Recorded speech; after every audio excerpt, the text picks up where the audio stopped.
आज कक्षा 9 के इस कक्षा में पढ़ेंगे लोकतंत्र क्या और लोकतंत्र क्यों। तो सबसे पहले हम लोग इस बिंदु को समझें कि इस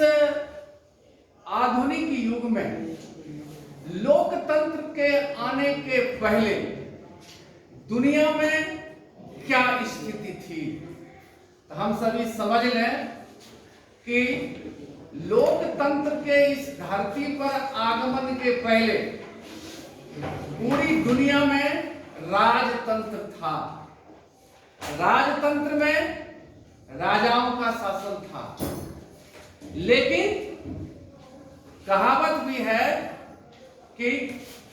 उत्थान की चरम पराकाष्ठा पतन की पहली कड़ी कहा जाता है।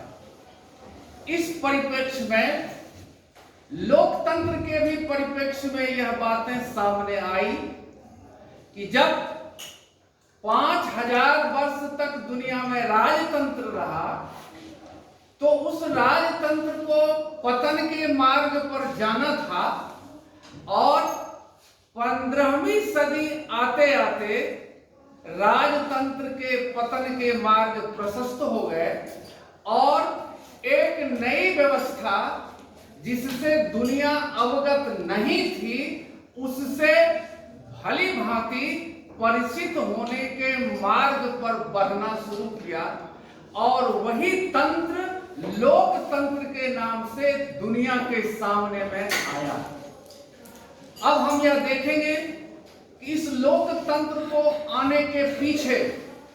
कौन कौन महत्वपूर्ण कारक थे, तत्व थे। इसमें सबसे महत्वपूर्ण कारक लोकतंत्र को इस धरती पर लाने में था और वो था पुनर्जागरण। हम सभी जानते हैं कि 15वीं सदी में पुनर्जागरण हुआ। पुनर्जागरण में ज्ञान, विज्ञान और अंधविश्वास को दूर करके लोगों के अंदर लोकतंत्र की भावना के स्वरूप को जन्म देने में सहयोग किया। दूसरा महत्वपूर्ण तत्व था धर्म सुधार आंदोलन। हम सभी इससे भी परिचित हैं कि यूरोप के जीवन में एक समय था जिस समय में कि धर्म सुधार की स्थिति में धर्म में भ्रष्टाचार था, तो उस भ्रष्टाचार को दूर करने की स्थिति के लिए मार्टिन लूथर आगे आए और उन्होंने धर्म में व्याप्त, ईसाई धर्म में व्याप्त भ्रष्टाचार को दूर करके इस धरती पर लोकतंत्र के मार्ग को, बढ़ने के मार्ग को प्रशस्त किया। तीसरा महत्वपूर्ण था औद्योगिक क्रांति। औद्योगिक क्रांति के माध्यम से, औद्योगिक क्रांति 1750 से 1850 के काल में हुआ था और इस औद्योगिक क्रांति ने ज्ञान विज्ञान के माध्यम से नए नए वस्तुओं का उत्पादन मशीनों के माध्यम से शुरुआत किया और फिर उन बने हुए वस्तुओं का बिक्री दुनिया के सभी देशों में प्रचारित हुआ और तब दुनिया के सभी लोगों को एक देश से दूसरे देश जाने का मौका लगा, उनको अनुभव हुआ और फिर उनके अंदर लोकतंत्र की भावना का कुछ अंश आगे बढ़ा। उसके बाद सबसे महत्वपूर्ण है 1789 ईस्वी की फ्रांस की क्रांति। फ्रांस की क्रांति ने भी लोगों के अंदर यूरोप में पहले पहल राष्ट्रवाद के विचार को मजबूत करने में वहां के लोगों ने अपने निरंकुश राजा के शासन को समाप्त करने की स्थिति में प्रयास किया और इस माध्यम से फ्रांस में क्रांति हुई और उस क्रांति के माध्यम से पूरे फ्रांस का एक तिरंगा झंडा बना, पूरे फ्रांस के लिए एक राष्ट्रगान की रचना की गई, पूरे फ्रांस के लिए एक समान कानून बनाया गया और इन तत्वों ने फ्रांस में लोकतंत्र के मार्ग को प्रशस्त किया। इसके बाद जो सबसे महत्वपूर्ण था विषय और वो है 1776 ईस्वी की अमेरिकी क्रांति। 1776 ईस्वी में इंग्लैंड का शासन अमेरिका पर था और अमेरिका के लोगों ने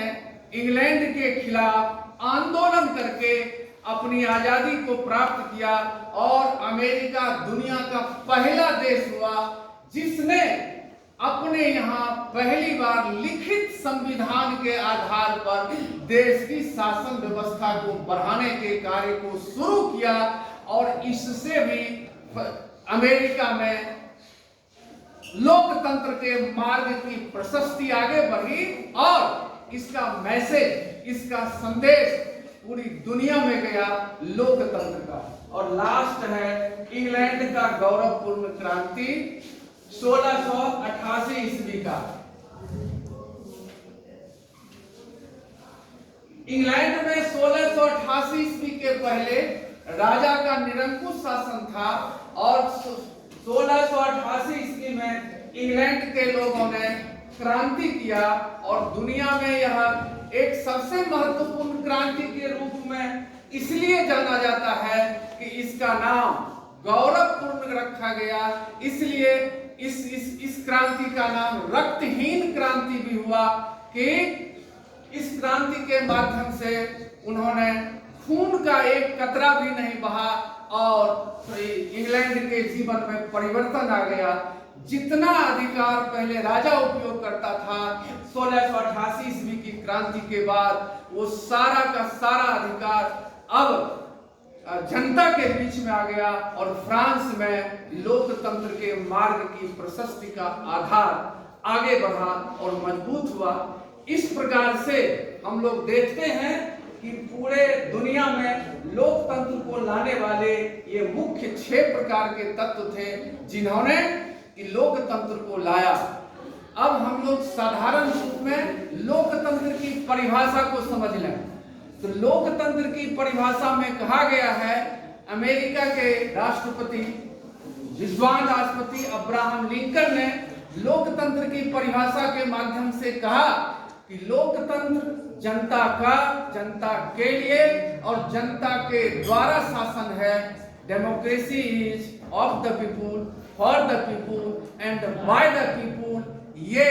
लोकतंत्र के सबसे सुग्राह्य, सरल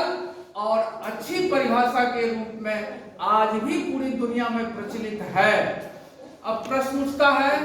कि लोकतंत्र अब प्रश्न उठता है कि इस लोकतंत्र को इस धरती पर स्थापित होने में और किन किन मार्गों से गुजरना पड़ा। तो उसकी स्थिति में कहा गया कि लोकतंत्र के स्वरूप में सबसे पहले लोगों के द्वारा किसी शासक को चुनने की स्थिति का निर्माण होने की बात आगे आई। सबसे पहले इसमें यह कहा गया लोकतंत्र की विशेषता में कि लोकतंत्र में शासन का एक ऐसा रूप है जिसमें शासकों का चुनाव जनता के द्वारा होता है। पहले राजा का जो चुनाव होता था वो राजा के वंशानुगत आधार पर होता था। राजा के बाद उनका पुत्र, उसके बाद उनका पुत्र शासन का अधिकारी बनता था। लेकिन लोकतंत्र में कहा गया कि नहीं, जनता का जो स्वरूप होगा लोकतंत्र में, जनता अपने जनप्रतिनिधियों के लिए चुनेंगे शासकों का और वही जनप्रतिनिधि देश के लोकतंत्र को आगे बढ़ाने के लिए संसद में बैठेंगे और फिर वहां से पूरे देश के लोगों के लिए कानून बनाएंगे। दूसरा महत्वपूर्ण कहा गया कि लोकतंत्र को चलाने के लिए शासन के जो 3 अंग हैं, कार्यपालिका, विधायिका और न्यायपालिका, ये 3 अंग 3 व्यक्तियों के जिम्मे में रहेगा, 3 संस्थाओं के जिम्मे में रहेगा, जिसके कारण कि लोकतंत्र को मजबूत करने में सहयोग मिलेगा। इसमें यह भी कहा गया कि संसद का काम होगा कानून बनाना, कार्यपालिका का काम होगा बने हुए कानून को लागू करना और न्यायपालिका का काम होगा उस बने लागू किए हुए कानून को उल्लंघन करने वाले लोगों को दंड देना, चाहे ये कानून उल्लंघन करने के स्वरूप का काम सरकार के द्वारा हो, सामान्य व्यक्ति के द्वारा हो,